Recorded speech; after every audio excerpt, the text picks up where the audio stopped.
আসসালামু আলাইকুম। সকাল ৯টা ৩০ মিনিট। আজ শুক্রবার। বাংলাদেশ বেতার কক্সবাজার। স্থানীয় খবরে স্বাগত জানাচ্ছি মোহাম্মদ রুহুল আমিন। আজ অনুষ্ঠিত হচ্ছে জুলাই জাতীয় সনদ স্বাক্ষর অনুষ্ঠান। বহু প্রতীক্ষিত এই স্বাক্ষর অনুষ্ঠান আজ বিকেল ৪টায় জাতীয় সংসদ ভবনের দক্ষিণ প্লাজায় অনুষ্ঠিত হবে। এদিকে প্রধান উপদেষ্টা অধ্যাপক মোহাম্মদ ইউনূস জুলাই জাতীয় সনদ ২০২৫ স্বাক্ষর অনুষ্ঠান সব টেলিভিশন ও অনলাইন গণমাধ্যমে সরাসরি সম্প্রচারের আহ্বান জানিয়েছেন। গতকাল রাতে এক বার্তায় তিনি দেশের জনগণের উদ্দেশ্যে বলেন, যেখানেই থাকুন, বাড়িতে, পথে, দোকানে, কারখানায়, মাঠে কিংবা খেলাধুলার আসরে সরাসরি সম্প্রচারে যুক্ত হন এবং এই ঐতিহাসিক মুহূর্তের অংশীদার হন। অধ্যাপক ইউনূস আরও বলেন, আমাদের রাজনৈতিক, ধর্মীয় বা জাতিগত পার্থক্য সত্ত্বেও আমরা সবাই এক ও অভিন্ন জাতি। এটি আমাদের একসঙ্গে উদযাপনের সময়।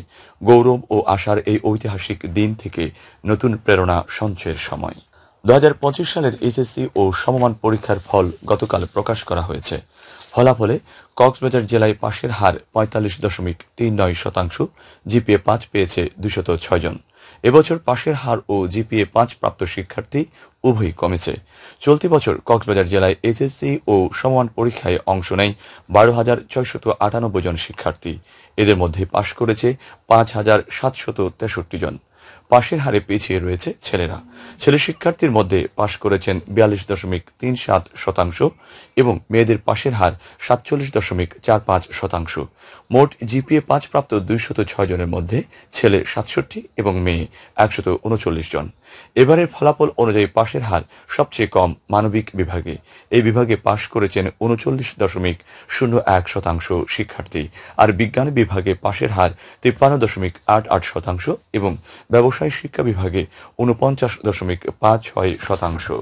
জলবায়ু পরিবর্তনের প্রভাব এখন কৃষিতেও লক্ষণীয়। তাই ফসল উৎপাদন বৃদ্ধিতে প্রতিকূল আবহাওয়া সহনীয় নানা জাতের বীজ উৎপাদনে গবেষণা চালিয়ে যাচ্ছে কৃষি বিভাগ। সফলতাও পাচ্ছে এই বিভাগ। বিনামূল্যে সেসব বীজ বিতরণ করা হচ্ছে কৃষকদের মাঝে। আর তাই আগাম শীতকালীন সবজিতে ভরপুর কক্সবাজারের চকরিয়া সহ বিভিন্ন উপজেলার কাঁচা বাজার। বিস্তারিত শুনুন প্রতিবেদনে। শীতের আগমনী বার্তার সাথে চকরিয়ায় বাজারে উঠতে শুরু করেছে নানা রকমের আগাম শীতকালীন সবজি। পৌর শহরের চিরিঙ্গা কাঁচা বাজারের প্রায় ৫০টিরও বেশি দোকানে মিলছে বাঁধাকপি, বেগুন, মূলা, টমেটো সহ নানা ধরনের সবজি।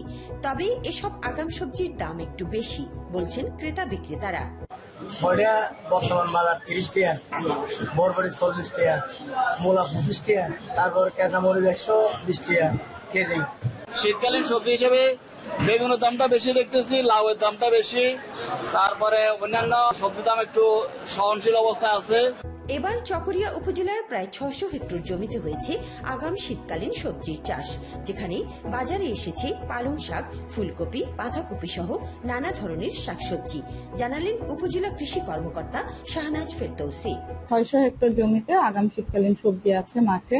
পালং শাক আছে, বেগুন আছে, ফুলকপি আছে, বাঁধাকপি আছে। কিন্তু কৃষকদেরকে উদ্বুদ্ধ করি জানাতে আগাম শীতকালীন সবজিটা তারা করে, তাতে কৃষকরা একটু ভালো দাম পাবে।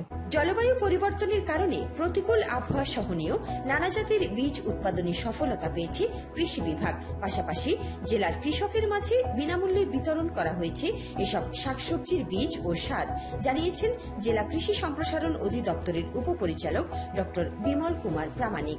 আমাদের জলবায়ু পরিবর্তনের কারণে শাকসবজি চাষে একটু অনেক সময় ব্যাঘাত ঘটে, তবে বর্তমানে কৃষি গবেষণার মাধ্যমে আমাদের কতগুলো যে জাত বের হয়েছে সবজির, যে জাতগুলো একটু যদি বেশি বৃষ্টিপাত হয় প্রতিকূল আবহাওয়া সুন্দর ফলন দেয়। ৩,৩30 জন কৃষককে শাকসবজির বিনামূল্যে বীজ এবং সার প্রদান করেছে, যার ফলে আমাদের বাজারে এই আগাম সবজি খুব সুন্দরভাবে এসেছে। জেলা কৃষি অফিসের তথ্য অনুযায়ী ২০২৫-২৬ মৌসুমে জেলার ৭,৬০০ হেক্টর জমিতে শীতকালীন শাকসবজি চাষের লক্ষ্যমাত্রা রয়েছে। সবজির অধিক ফলন পেতে কৃষকদের দেয়া হচ্ছে আগাম প্রণোদনা। নিউজ ডেস্ক, বাংলাদেশ বেতার, কক্সবাজার। উখিয়ায় আন্তর্জাতিক কন্যা শিশু দিবস উপলক্ষে আলোচনা সভা, কুইজ প্রতিযোগিতা ও পুরস্কার বিতরণ অনুষ্ঠিত হয়েছে। গতকাল উপজেলার মরিচ্চা মুক্তিযোদ্ধা স্মৃতি বালিকা উচ্চ বিদ্যালয়ে অনুষ্ঠিত আলোচনা সভায় প্রধান অতিথি ছিলেন উপজেলা নির্বাহী কর্মকর্তা মোহাম্মদ কামরুল হোসেন চৌধুরী। এ সময় উপজেলা একাডেমিক সুপারভাইজার, বিদ্যালয়ের প্রধান শিক্ষক সহ সংশ্লিষ্টরা উপস্থিত ছিলেন। সভায় বক্তারা বলেন, কন্যা শিশুর নিরাপত্তা ও শিক্ষা নিশ্চিত করা সমাজের সকলের দায়িত্ব। তাই শিশুদের নিরাপদে বেড়ে উঠতে সহায়ক পরিবেশ সৃষ্টি করতে হবে। অনুষ্ঠানে শিক্ষক, শিক্ষার্থী ও অভিভাবকরা অংশ নেন। পরে বিজয়ী শিক্ষার্থীদের মাঝে পুরস্কার বিতরণ করা হয়। আবহাওয়া।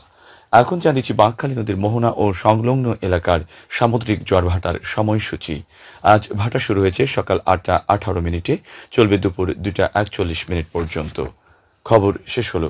আমাদের পরবর্তী খবর প্রচারিত হবে আজ দুপুর 2টা 30 মিনিটে।